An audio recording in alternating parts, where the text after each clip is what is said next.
Hello students, welcome to my YouTube channel. इस video में हम रैशनल नंबर और इरेशनल नंबर्स के बीच में क्या डिफरेंस है ये हम जानेंगे। रैशनल नंबर जो मेरे पहले वीडियो में भी मैंने आपको समझाया था कि rational number can be written in the form of p by q and where p and q are integers and q की वैल्यू 0 नहीं हो सकती, q is not equal to 0।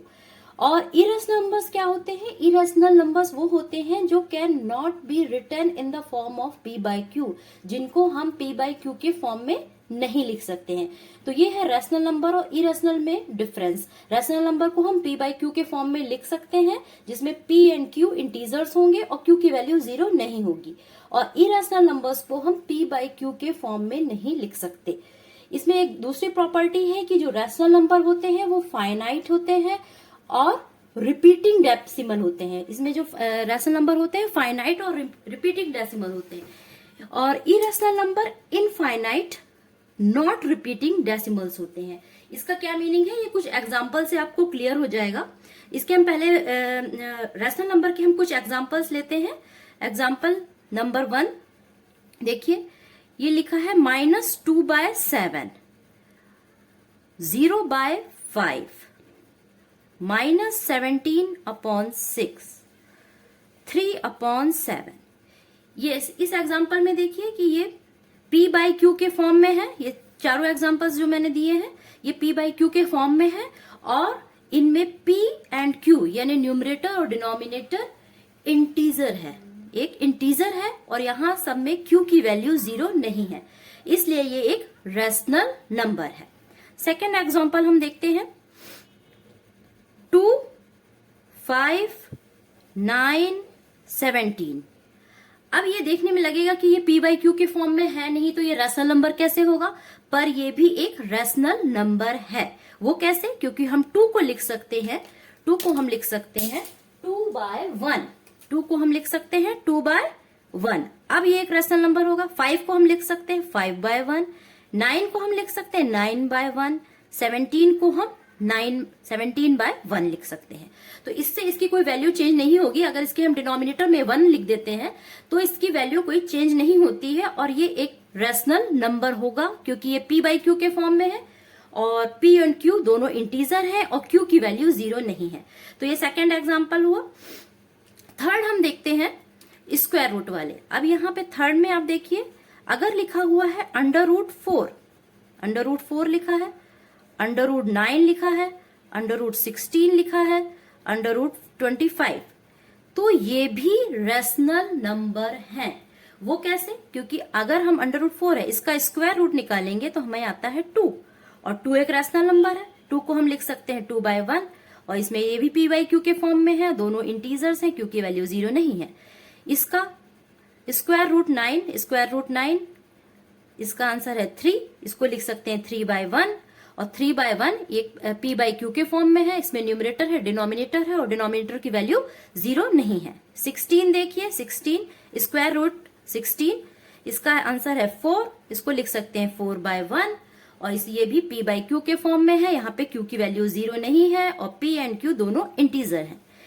ये है इसका आंसर है 5, इसको लिख सकते हैं 5/1 जो p by q के फॉर्म में है, और q की वैल्यू 0 नहीं है। इसी तरह क्यूब रूट अगर निकाल लें किसी का 27 का, अगर हम क्यूब रूट निकालते हैं तो उसकी वैल्यू आती है हमारी 3। क्यूब रूट निकालते हैं 27 का क्यूब रूट तो 3 आता है, तो ये 3, इसको भी लिख सकते हैं 3/1 लिख सकते हैं, तो ये भी एक रैशनल नंबर होगा। तो हमने देखा कि इसमें जो p by q के फॉर्म में है फर्स्ट एग्जांपल में, वो तो है ही रैशनल नंबर, और जो नॉर्मल नंबर्स लिखे हैं जिनके डिनोमिनेटर में 1 है ये भी एक रैशनल नंबर है, और स्क्वायर रूट जिनका पूरा कंप्लीटली मतलब रूट निकाल सकते हैं तो वो भी हमारा रैशनल नंबर है। फोर्थ एग्जाम्पल हम देखते हैं। फोर्थ एग्जाम्पल जस्ट लिखेगा 3.5, ये एक डेसिमल फॉर्म में है, डेसिमल फॉर्म में है, पर इसको हम लिख सकते हैं 35/10, और इसको और सिंप्लीफाई किया जा सकता है, और इसकी वैल्यू आ जाएगी 7/2, इसकी वैल्यू आ गई 7/2। तो ये हमारा एक रैशनल नंबर बन जाएगा। यहाँ पे ये 3.5 भी एक रैशनल नंबर है, जिसको हम अगर रैशनल फॉर्म में p बाई क्यू के फॉर्म में लिखेंगे तो 7/2 आ रहा है, और जो p बाई क्यू के फॉर्म में है, और 2 और 7 एंड 2 दोनों इंटीजर्स हैं, और इसका जो डिनोमिनेटर है वो 0 नहीं है। तो ये डेसिमल वाले नंबर्स, इनको भी हम रैशनल नंबर्स कहेंगे, जिनको अगर हम नेशनल नंबर में कन्वर्ट किया जा सकता है। तो यहाँ पे इसकी वैल्यू देखिएगा, यहाँ पे ये इसकी डेसिमल की वैल्यू फाइनाइट है, यहाँ पे फाइनाइट है, इसके आगे और नंबर्स नहीं है, ये फाइनाइट वैल्यू है। नेक्स्ट एग्जांपल हम और लेते हैं। अगर जस्ट लिखा है 1.4, ये रिपीटिंग है, मतलब डेसिमल के बाद जो हमारे रिपीटिंग है, जो मैंने यहाँ पे इस पे डिस्कस किया था कि जो रिपीटिंग होते हैं तो वो भी क्या होते हैं, रैशनल नंबर में आते हैं। अब ये रिपीटिंग है तो इसको लिखा जा सकता है 1.4 का बार, 1.4 का बार, और इसको अगर हम सॉल्व करेंगे तो इसको लिख सकते हैं 1 + 4/9, और इसको सिंप्लीफाई कीजिए तो आ जाएगा हमारा 13/9। तो ये 1.4 के बार को जब हमसे सिंप्लीफाई किया तो हमारा एक रैशनल नंबर बन गया 13/9, जिसमें न्यूमरेटर डिनोमिनेटर दोनों ही इंटीजर्स हैं, और क्यू की वैल्यू यानी डिनोमिनेटर की वैल्यू 0 नहीं है। नेक्स्ट एग्जांपल हम लेते हैं। अगर लिखा है 2.36, इसके ऊपर अगर बार लगा हुआ है तो क्या होगा, 2.36 का बार, यानी इसको लिख सकते हैं 2.36, और यहाँ पे डिनोमिनेटर में आएगा 99, क्योंकि यहाँ पे 3 और 6 दो नंबर पे बार लगा है, तो यहाँ पे आ जाएगा 99, और इसको सिंप्लीफाई करेंगे तो 236/99, जो एक रैशनल नंबर है।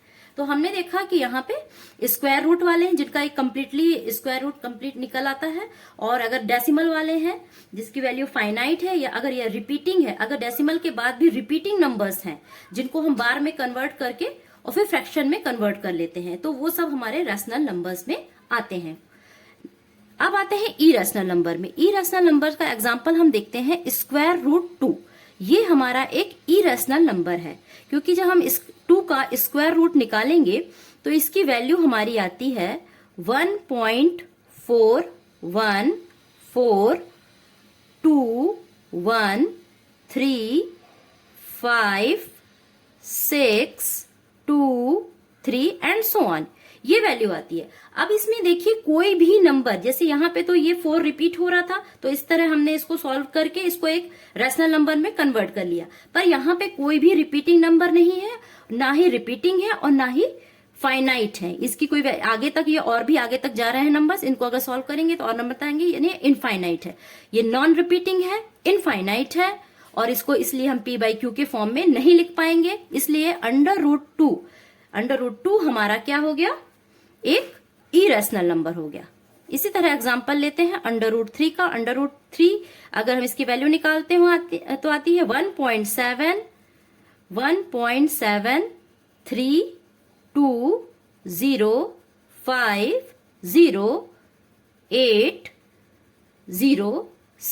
And so on. तो यहाँ पे भी कोई भी नंबर रिपीट नहीं हो रहे हैं, कोई भी नंबर रिपीट नहीं, इनमें कोई पैटर्न नहीं दिख रहा है कि किसी पैटर्न से कोई 2 डिजिट 1 डिजिट रिपीट हो रहा हो, और इनकी वैल्यू फाइनाइट भी नहीं है, अभी ये आगे और है, तो इसकी वैल्यू फाइनाइट भी नहीं है, रिपीट भी नहीं है, तो √3 हमारा एक इरेशनल नंबर है। इसी प्रकार √5 जिसकी वैल्यू है 2.236067977 एंड सो ऑन, ये भी एक हमारा इरेशनल नंबर है, क्योंकि इसमें भी कोई रिपीटिशन, कोई पैटर्न कुछ नहीं दिखाई दे रहा है, कोई रिपीटिशन नहीं है, कोई पैटर्न नहीं है, और ये इनफाइनाइट है। डेसिमल के बाद जो नंबर्स जा रहे हैं वो हमारे इनफाइनाइट हैं। नेक्स्ट एग्जांपल हम लेते हैं। अभी हम जस्ट लाइक पाई लेते हैं। पाई की वैल्यू होती है 22/7, 22/7, और 22 को अगर हम 7 से डिवाइड करेंगे तो हमारी वैल्यू आती है 3.14285714 एंड सो ऑन। तो ये भी इनफाइनाइट है, अभी इसके आगे और भी नंबर्स हैं, इनफाइनाइट है, और रिपीट नहीं हो रहे, यहाँ पे कोई भी पैटर्न दिखाई नहीं दे रहा है, कोई भी रिपीटिशन नहीं है जिससे कि हम इसको एक फ्रैक्शन में या रैशनल नंबर में कन्वर्ट कर सके। तो ये भी हमारा एक इरेशनल नंबर है। तो √2, √3, √5, इसी तरह √8, पाई, ऐसे बहुत सारे नंबर्स हैं जिनको हम स्क्वायर रूट वाले, कई और ऐसे नंबर्स हैं जिनको हम रैशनल नंबर में कन्वर्ट नहीं कर सकते हैं, यानी p/q के फॉर्म में कन्वर्ट नहीं कर सकते हैं, तो इसलिए ये इरेशनल नंबर है। तो thank you for watching. I think आपको ये रैशनल नंबर और इरेशनल नंबर में डिफरेंस अच्छे से समझ में आ गया होगा। मेरे नेक्स्ट वीडियो में हम जानेंगे कि रियल नंबर और कॉम्प्लेक्स नंबर क्या होते हैं। Thank you for watching again and please subscribe, like, share my video. Thanks.